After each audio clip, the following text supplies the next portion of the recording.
programa Seguro está de volta. E se você tem alguma dúvida ou sugestão, acesse o nosso site programaseguro.com.br. Lá você pode entrar em contato conosco, conferir as dicas e também os programas já exibidos. E continuamos a entrevista com Carlos Alberto Azzolini. Ele nos conta mais sobre as fraudes no seguro e como combatê-las.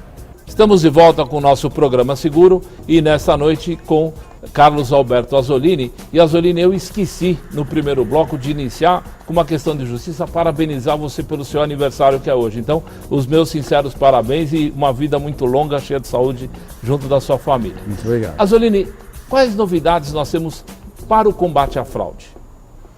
Bom, como nós falamos no bloco anterior, além do rastreamento, eu tive a oportunidade recentemente de visitar um grupo americano.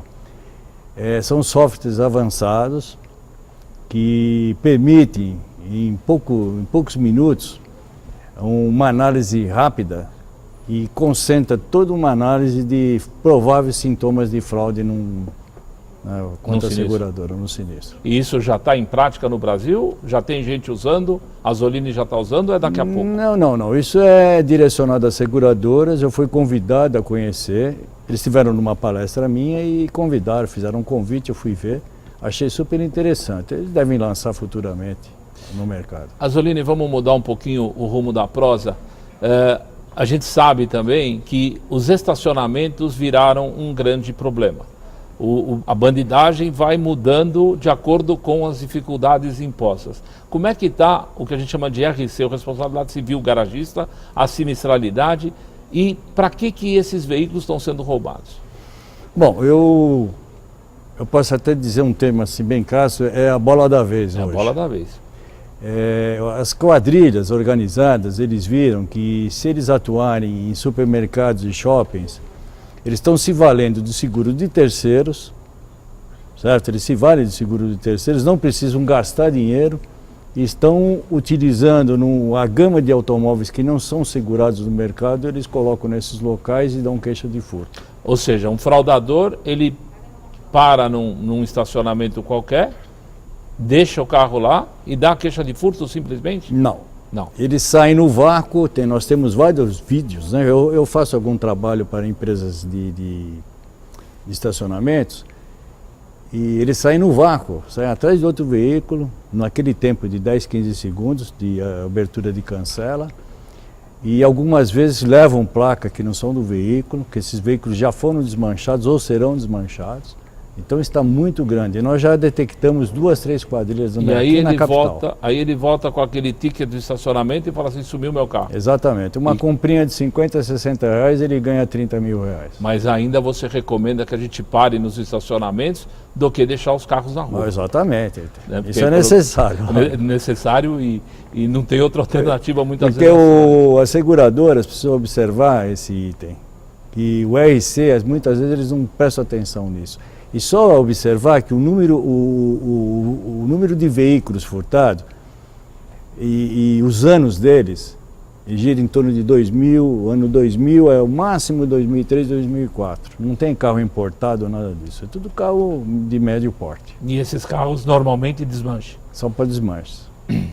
Tem que deixar claro que existe o furto também, né? Certo. Mas tem a fraude no meio. Os desmanches, temos alguma chance de regularizar? Bom, o desmanche hoje, ele sofreu uma mudança a nível de polícia, que antigamente ele era supervisionado pela Polícia Civil, que era o DEIC, né? Tem um departamento do DEIC que supervisionava. Hoje já não é mais, hoje é o Detran, mas o desmanche é legalizado. Está legalizado. Tem aqueles que são legalizados. Né? Vamos continuar girando aqui os assuntos. E eu queria que você explicasse para os nossos colegas corretores e principalmente para o nosso público consumidor, que a gente também escuta no noticiário, lê nos jornais, morto-vivo que você fala sempre. O que é um morto-vivo? Bom, morto-vivo é um seguro planejado, né? Que um ser humano planeja a futura morte dele e ele nunca faz o caso sozinho, com uma ou duas pessoas a mais, e lá na frente ele vai aparecer morto. Normalmente ele aparece queimado. Mas ele está vivo. Está vivo. E aí ele tenta receber das seguradoras. E normalmente eles pegam indigentes, né? Eu tenho o caso que cunhado matou o cunhado, tem o caso que a mulher mandou matar o marido, mas normalmente eles escolhem um indigente e o indigente acaba sendo a vítima do... E essa investigação já é um pouco mais complicada, ela já tem uma técnica mais apurada. Quanto tempo a gente pode esperar para saber se aquele caso é falso, é verdadeiro, é morto-morto ou morto-vivo? Bom, essa investigação é o estudo de comportamento da pessoa, né? Uma investigação dessa, primeiramente você vai investigar, vai olhar o comportamento dessa pessoa antes da morte dele.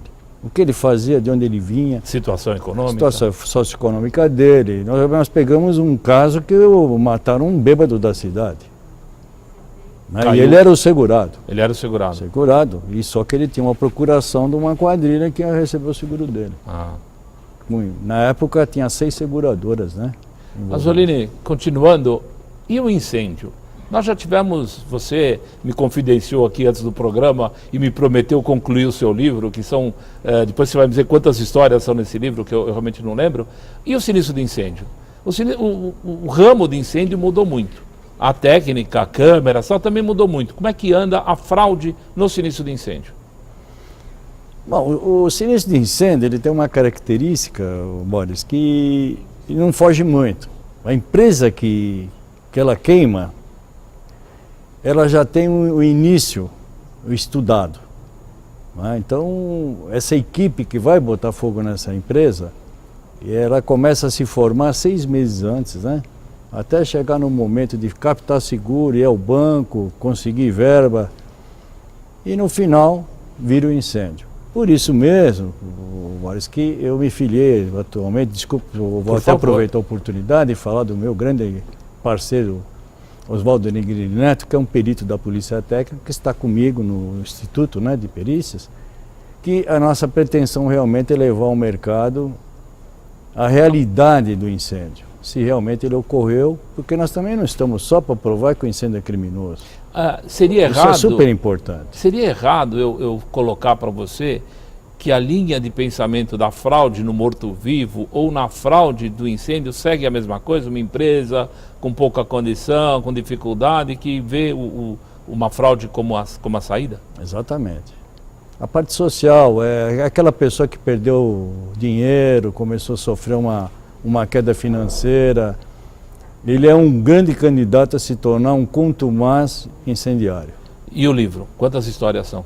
O futuro livro? Cerca de 120. 120 histórias. 120. Dá para resumir uma rapidinho, bem rápido? Aqui mais? Não precisamos ter ela inteira, mas uma história que te marcou. Eu vou resumir uma que é de muita importância ao mercado. No advento da AIDS no Brasil, nós somos contactados por uma seguradora para provar que um segurado faleceu de AIDS com pré-existência, por uma pré-existência. E eu fiz o estudo geral da vida dele, lá em Goiânia, e vimos que esse moço tinha uma vida normal, não frequentava inferninhos, não bebia, não era viciado. E na época da morte dele, ele tinha vindo para São Paulo visitar uma irmã. E um dia eu falei, não, eu vou visitar essa moça. E fui até a casa da irmã. E tirando informações dela, ela falou, olha, eu estou lembrado de um fato. O meu irmão se acidentou vindo de Goiânia e ficou numa cidadezinha pequena onde ele sofreu uma transfusão. E que na época, pouco se sabia da AIDS, muito menos que a transfusão seria o caminho. E nós provamos que ele morreu, ele não sabia que ele era portador de AIDS. E aí? Aí a seguradora pagou. Por isso que é importante o mercado entender também que o nosso trabalho é um trabalho, embora a gente seja contratado pela seguradora, nós levamos a verdade da seguradora. Nós não desfavorecemos aquela família atrás de dinheiro. E sim, nós mostramos que para a seguradora o que realmente aconteceu. Para que a seguradora possa decidir o que ela vai fazer e Exatamente. Para que a carteira se mantenha estabilizada. Eu trabalhei com donos de seguradoras que sempre falavam, Azzolini, eu prefiro pagar sabendo que eu estou pagando uma coisa certa, eu gosto de ver. Ok, Azzolini, nós vamos para mais um intervalo comercial e vai pensando aí, porque eu vou querer uma historinha também resumida sobre um sinistro de incêndio, tá? Não saia daí, nós vamos para um pequeno intervalo comercial e voltamos já já.